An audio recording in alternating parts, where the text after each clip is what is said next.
বন্ধুরা, ইতিপূর্বে আমরা সূরা ফাতিহার 7টি আয়াত ছিল, সেটা সম্পর্কে সংক্ষেপে আমরা জেনেছি। এখন আমরা দ্বিতীয় অধ্যায়ে প্রবেশ করব। তার আগে বলি, যারা আমার বক্তব্য শোনেন বা দেখেন, তাদের সবার উপর সর্বশক্তিমান স্রষ্টার শান্তি বর্ষিত হোক, এই কামনা করে আজকের আমরা দ্বিতীয় পর্বে, দ্বিতীয় অধ্যায়ে চলে আসছি। তো দ্বিতীয় অধ্যায়ে আলোচনা হয়েছে সূরা বাকারা সম্পর্কে। সূরা সম্পর্কে আমি বলেছিলাম অধ্যায়, আর বাকারা শব্দের অর্থ হচ্ছে গাভী। এখন প্রশ্ন হচ্ছে যে এই রকম একটা শব্দ, মানে গাভী, গরু নিয়ে আলোচনা একটা অধ্যায়ে রচিত হলো এবং সেটা স্রষ্টার কাছ থেকে আসলো, এটার ব্যাপারটা কি, তাৎপর্য কি? তাৎপর্য তো অবশ্যই আছে, সেটা আমরা জানব। শুধু তাই নয়, সূরা ফাতিহাতে 7টি আয়াত ছিল, 7টি সেন্টেন্স ছিল, কিন্তু বাকারাতে আছে 286টি আয়াত। সুতরাং এখানে এটা উল্লেখ করার মূলত কারণ মানুষকে শিক্ষা দেওয়া। ঘটনাটা যা ঘটেছিল সেই ঘটনাটা থেকে মানুষকে শিক্ষা দেওয়া। তো সংক্ষেপে ব্যাপারটা হলো, 67 থেকে 73 নম্বর আয়াত পর্যন্ত এই ঘটনাটা বর্ণিত হয়েছে। সেটা আমরা আস্তে আস্তে জানব, বুঝব। সংক্ষেপে বিষয়টা হলো, বাইবেলে যে মসির কথা আছে, মসি ইনি একজন নবী, আমরা বলি মুসা নবী, মুসলিমরা বলে মুসা নবী। তো এই মুসা নবী, এনার জন্ম হয়েছিল আজ থেকে 3500 বছর আগে মিশরের গোশন প্রদেশে। তো তার সবথেকে বড় কৃতিত্ব হলো, তিনি মিশরীয় দাসত্ব থেকে ইসরায়েলিদের উদ্ধার করেছিলেন। তো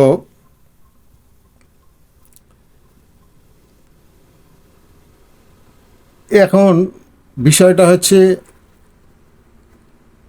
সেই যে উদ্ধার করেছিলেন, বারবার আল্লাহর সাহায্য নিয়ে তাদেরকে বিভিন্ন বিপদের আপদ থেকে বাঁচিয়েছিলেন, তারপরেও এই ইসরায়েলিরা কীরকম ব্যবহার করেছিল আল্লাহর সাথে, কীরকম ব্যবহার করেছিল সেই প্রফেটের সাথে, নবীর সাথে, মূলত সেই আলোচনাটা উল্লেখ করেছেন আল্লাহ। এবার আসি দ্বিতীয় পর্বে, যে আজকের আমরা সূরা বাকারাটা যে পড়ব সেইটা সম্পর্কে জানি। প্রথমে বলা হয়েছে আলিফ লাম মিম। আলিফ লাম মিম, এই আলিফ লাম মিমের অর্থ কি এটা আমরা জানি না। তৎকালীন সময়ে হজরত মুহাম্মদ সাল্লাল্লাহু আলাইহি ওয়াসাল্লামের যারা সহযোগী ছিলেন, যাদেরকে সাহাবী বলা হয়, তারাও জানতেন না। হজরত মুহাম্মদ সাল্লাল্লাহু আলাইহি ওয়াসাল্লাম স্বয়ং জানতেন কি না, এটা নিয়েও দ্বিমত আছে। তো এর অন্তর্নিহিত সাদৃশ্য কি, তাৎপর্য কি, এটা একমাত্র আল্লাহই ভালো জানেন। সুতরাং ওটা নিয়ে আমি এখানে আলোচনা করছি না। আমরা চলে যাই দ্বিতীয় আয়াতে।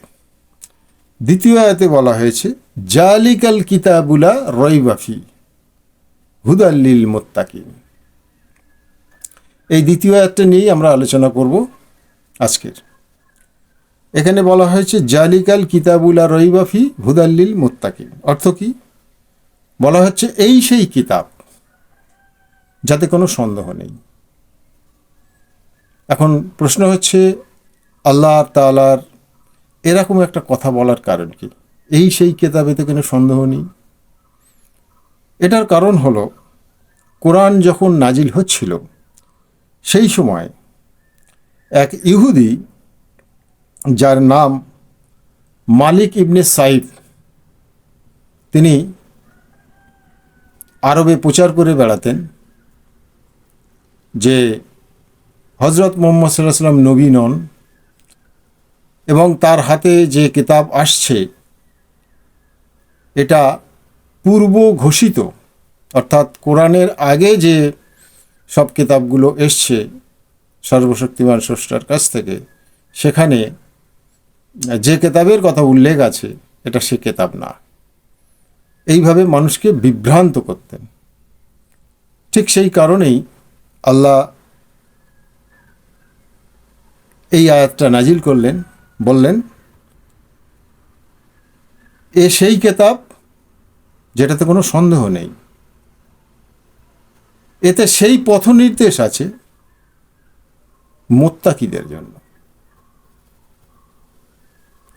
এই পথ নির্দেশ, এই কিতাবে যে পথ নির্দেশ আছে মুত্তাকিদের জন্য।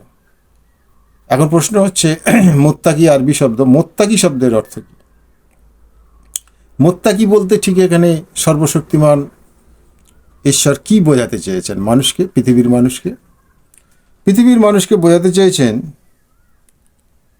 যে সৃষ্টিকর্তার ভয়ে, আল্লাহর ভয়ে যারা নিজেকে বাঁচানোর চেষ্টা করে, সেই বাঁচানোর চেষ্টার নাম হচ্ছে তাকওয়া। যারা স্রষ্টার ভয়ে নিজেকে বাঁচানোর চেষ্টা করে তার নাম হচ্ছে, আরবিতে বলে তাকওয়া। আর তাকওয়ার গুণের অধিকারী যে ব্যক্তি তাকওয়ার গুণের অধিকারী, ওই ব্যক্তিকে বলা হয় মুত্তাকি। ব্যাপারটা ক্লিয়ার হলো? তাহলে মুত্তাকি কাদের বলে? এখন এখানে আল্লাহ একটা আমাদের শিক্ষা দিল যে এই কিতাবটাকে মেনে নিতে হবে।